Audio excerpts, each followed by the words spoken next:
Les amis, j'espère que vous allez bien et que vous avez passé une excellente journée et une soirée footballistique. Une soirée bien sûr, Champions League tout simplement.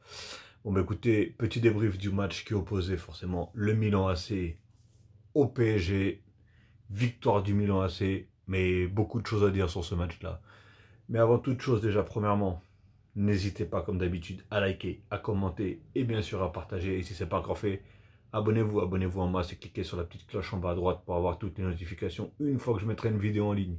Ok les amis? Et deuxième, bien sûr, je vais vous donner tous les résultats de la soirée en Champions League. Et tout simplement, bon bah il y a eu les deux premiers matchs qu'ils ont joué à 18h45. Ça a été Dortmund-Newcastle. Dortmund qui ont gagné 2-0 contre Newcastle. Shakhtar Donetsk qui ont joué contre le FC Barcelone et qui ont gagné, qui ont battu le FC Barcelone 1-0. Et sinon après, les résultats de ce soir du coup, l'Atlético Madrid qui ont gagné 6-0 contre le Celtic Glasgow, l'Étoile Rouge de Belgrade qui ont perdu 2-1 contre Leipzig, Porto qui ont gagné 2-0 contre Antwerp, ou je sais pas comment ça se dit, Anvers ou je sais pas. La Lazio qui ont gagné 1-0 contre Feyenoord et Manchester City qui ont gagné contre les Young Boys 3-0. Donc voilà, on va passer aux choses sérieuses maintenant. On va parler un petit peu du match. Bon bah, on va pas se cacher, hein. Je suis parisien.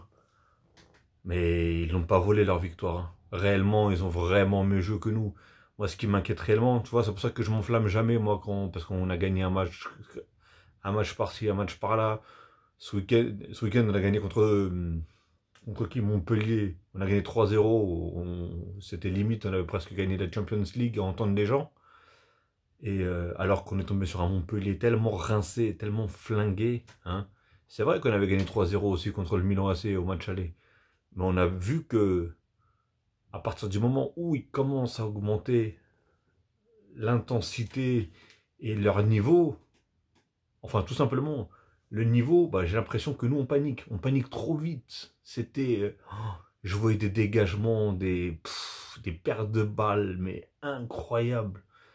Franchement, je peux même pas te sortir un joueur ce soir du PSG qui je peux dire a fait un bon match. Réellement, hein, franchement. Bon, j'entendais beaucoup de commentateurs qui critiquaient Ugarte. Alors, soit c'est moi qui ai mal vu, mais j'ai pas trouvé qu'il a fait un match dégueulasse. Il a peut-être glissé une ou deux fois où ça a permis malheureusement des occasions. Mais sinon, je l'ai vu par contre récupérer encore un nombre incontestable de ballons. Incroyable. Le mec est incroyable. Mais voilà, après, beaucoup de joueurs, défensivement, bon, on a bien vu que dès qu'il y avait un peu de vitesse, c'était très compliqué. Alors par contre, je sais pas c'est qui le numéro 8 là, du Milan AC. Le gars, c'est Jonah Lomu, hein, parce que franchement, il a une puissance, le mec.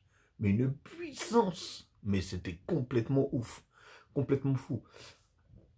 Une autre chose que j'ai remarqué, d'ailleurs je voulais le dire dans ma précédente vidéo contre justement Montpellier, mais j'ai oublié, et là je vais le dire avant que j'oublie, tout simplement, parce qu'avec mon petit cerveau, j'ai tendance à oublier les choses. Enfin bref, on a investi énormément dans une attaque, on est d'accord. On a à la base une attaque de feu, on a des attaquants de grande classe, hein.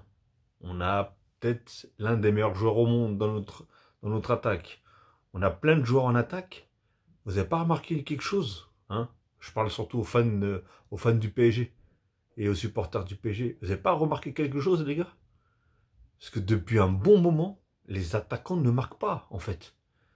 Déjà, contre Montpellier, c'est 3 milieux qui marquent. La dernière fois en Champions League, ça a été Zaïre Emery qui a marqué. Non, c'est même pas Zaïre Emery qui a marqué, c'est Zaïre Emery qui fait la passe. Et c'est Lucas Hernandez qui marque. J'en oublie. Mais à chaque fois, c'est toujours... Ce soir, c'est un défenseur qui marque encore une fois. Mais ils ne servent à quoi, en fait, les attaquants, réellement? Parce que là, ça devient critique. Hein. Réellement, ça devient critique. Et encore une fois, j'ai pas envie d'en revenir. J'ai même pas envie de citer son nom. Hein. Mais encore une fois, qui peut alimenter? Moi, trouvez-moi des joueurs qui peuvent vraiment alimenter. Je ne parle pas juste de faire des passes. Hein. alimenter les attaquants pour qu'ils puissent marquer des buts. Tu sais, ce joueur qui te donne la balle et t'as juste soit à la pousser, ou soit à mettre une frappe, ou quoi que ce soit. Pas genre le milieu qui va te faire, ou même n'importe quel joueur qui va te faire la passe et l'attaquant est obligé de faire un dribble, deux dribbles, ou se démarquer, ou voilà, pour essayer de marquer. Il n'y a pas ce genre-là. Et j'ai beau le dire, il n'y a pas ce genre-là. La saison dernière, on avait Messi. En début de saison, il y avait Neymar et Messi. Il manque un joueur de ce calibre-là. Il manque un joueur de cette capacité à te faire des passes, même dans des petits trous. Tu vois. Vous avez vu comment ils ont joué le Milan à la fin? Au moins les 10, voire 15 dernières minutes. Ça a été une attaque-défense. Ça a été pratiquement une attaque-défense. Tout simplement. Et à partir de là, on a vu que le PSG était mort. Ils étaient cuits. Ils n'arrivaient plus à rien. Ils n'arrivaient même plus à rentrer dedans. Il n'y avait plus de frappe. Il n'y avait plus rien. Bah déjà, durant tout le match, il n'y a pas eu grand-chose. Franchement, au niveau de Paris, il y a eu quand même des occasions. Pas mal d'occasions ratées par Mbappé. Après, je ne trouvais pas non plus aussi. Il y avait un truc que je ne trouvais pas. C'est l'esprit d'équipe, tout simplement. En fait, c'était trop d'individualité. Je voulais dribbler, je veux passer, je veux. Et le problème aussi de nos attaquants à nous, quand Kolo Muani, Dembélé et Mbappé jouent ensemble, pour moi, c'est trois profils qui se ressemblent en fait. Ils ont tous les trois le même style de jeu. Rapide, en profondeur, ceci, cela. Encore, il y a Dembélé qui techniquement, voilà, il est plus à l'aise que les deux autres. Mais pour moi, il a un peu le même profil que les deux autres. Mais j'étais content qu'ils mettent les trois, et non pas qu'ils mettent, comment ça s'appelle, Ramos. Même si j'adore Ramos, hein, j'aurais préféré plusieurs matchs lui que Kolo Muani. Parce que du coup, vu que la défense du Milan, ils ont joué quand même assez haut, il fallait des rapides. Et là, les trois, c'est trois flèches. Ramos, il aurait été ralenti parce qu'il est beaucoup moins rapide que Kolo Muani, il faut dire ce qui est. Mais voilà. Et on a bien vu que les attaquants, ils n'arrivaient pas. Franchement, je crois que la meilleure occasion qu'il y a eu, pratiquement, c'est la frappe de Lee. Je vais dire Lee parce que à chaque fois, j'écorche son nom, mais voilà, c'est la seule frappe qu'il y a eu. Et d'ailleurs, il a très bien fait. Il a dribblé, il a feinté, il a fait même pratiquement une très bonne entrée. Même Barcola, ça va, il a fait quand même pas mal d'entrées, mais c'était trop tard. Et voilà, il y a trois joueurs identiques, pour moi, qui est à peu près dans le même style de jeu. On rentre Barcola qui lui aussi est dans le même style de jeu que les trois autres. C'est... Ouais, je sais pas du tout. Je sais pas comment ça se passe. C'est vrai qu'ils sont très rapides, les gars. Ils sont très rapides, mais ça joue pas assez ensemble. Le pouvoir du PSG, à chaque fois qu'ils ont gagné, même avec des gros scores, c'est que ça combinait, ça jouait, ça combinait. Bon, malheureusement, ils ont toujours eu ce problème-là, c'est trop de touches de balles. Mais là, par contre, dans ce match-là, j'ai vu trop de balles en arrière, trop de ci, trop de ça. À partir du moment où Milan, ils ont commencé à presser un petit peu, hein, parce que, on va pas dire que c'est un énorme Milan, hein, eux aussi, ils se sont chiés dessus pour pas qu'on égalise, hein, je vous le dis. Hein. Mais c'est sûr que c'est un meilleur Milan que le match aller. Au match aller, il n'y avait pas un joueur qui sortait du lot. Là, je peux t'en sortir deux, au moins. Mais deux qui ont fait des énormes différences. Bah, il y a déjà le numéro 8, parce que lui, il a fait très mal à tout le monde. Lui, il a vraiment fait mal à tout le monde. Je voyais même, moi j'ai vu même Zahir Emery, pourtant lui, je le vois gainer, hein, je le trouve physique et tout. Mais je vois il essaye de l'attraper. Même lui, il n'arrive même pas à le garder. Il avait une telle puissance. Et Léao, il nous a fait trop mal. Trop mal. Déjà, le match aller, il y avait des petits trucs où ça va, il arrivait à s'en sortir. Mais là, il nous a fait vraiment trop mal. Trop mal. C'était... Oh là là. Après, on s'est mangé beaucoup trop de cartons. On s'est mangé trop de cartons. On était obligé de faire des changements. Non, ça... Trop de touches. Même Vitinha, je voyais, même un moment Kolo Muani. Comme Kolo Muani, j'ai pas compris, il avait tellement une belle une belle balle hein, à mettre à Mbappé en profondeur, il a dû la toucher 15 fois la balle pour qu'il le mette en profondeur. Réellement. Bon après, je crois que c'est le moment où est-ce qu'il a fait une cagade là devant. Mais, euh, mais voilà, trop, je vous dis, trop de toucher de balle. Il n'y a pas de... Pourtant, Luis Enrique, c'est à la base sa spécialité. Hein. Quand il était au Barça, c'était une de ses spécialités. Là, ça a touché le ballon pour rien, en fait. Ça brassait plus du vent qu'autre chose. Et Milan, ils ont su en profiter. Tout simplement, ils ont su en profiter. Donc, voilà, félicitations à eux. Alors maintenant, je vais faire joueur par joueur, hein, comme je fais d'habitude, bien sûr. Donnarumma. Donnarumma, ben, voilà, il s'est pris 2 buts. Mais il a fait de très bons arrêts. Il a fait franchement, il a sauvé. Je peux vous dire qu'il a sauvé des buts. Au moins un, deux, peut-être plusieurs gardiens l'auraient pas attrapé. Est-ce que vraiment il faut que je les cite, les joueurs? Parce que là, réellement, je vois pas de joueurs. Même Zaïre Emery aujourd'hui, tu vois, par exemple, je l'ai pas vu, je l'ai pas senti dedans. Hein. L'attaque, bah, je t'en parle même pas. À part Dembélé, et même Dembélé, il a pas de chance. Il te met En plus, au début, ça commençait bien. Je me suis dit, pouf, en plus, il y a eu un but dès le début, assez rapidement. Je me suis dit, bon, je pense que ça va, paf, ça va refaire comme. Mais non, les gars, ils sont chez eux, avec un public de ouf. Donc forcément, ils allaient. J'y pensais pas. Je pensais pas qu'ils allaient sortir un match comme ça. Et voilà, ils ont su, eux, retourner la situation. Et nous, à partir du moment où on a perdu 2-1, on n'a pas su revenir. Alors que eux, ils ont su, tout simplement. Donc, euh, donc voilà. Alors, Hakimi, ouais, Marquinhos, Skriniar, Hernandez, moi je trouve pas, voilà. Ugarte, Vitinha, j'ai pas trouvé qu'il a fait un match de ouf. Voilà, j'ai même pas envie de tous les citer parce que là, réellement, au PSG, bah, dites-moi vous, dans les commentaires, si vous trouvez qu'il y a un joueur qui est sorti du lot à Paris, parce que réellement, j'en vois pas. Personnellement, j'en vois pas. Par exemple, à Milan, comme je vous ai dit, il y a le... Je vais essayer de trouver son nom. Le numéro 8, il est où? Loftus, il s'appelle. Loftus, il a été très bon. Non, mais lui, il a été vraiment très fort. Oh, alors, je sais pas s'il a joué au match aller, mais c'est pour voir comment les joueurs, ils se sont transformés. Et en plus, le pire, c'est que tout le monde le dit, c'est un Milan qui est dans une passe très mauvaise parce qu'ils font que perdre. Encore ce week-end, ils ont perdu contre Udinese. Apparemment, je crois que c'est une équipe flinguée d'Italie. Je crois qu'ils sont très mal placés, pas Milan, mais Udinese. Et ils ont perdu contre eux. Et en plus, quand tu perds contre une petite équipe juste avant un match de Ligue des Champions, normalement, quand tu gagnes, voilà, tu repars. Alors, je me demande une chose. Est-ce que vraiment on a le galon?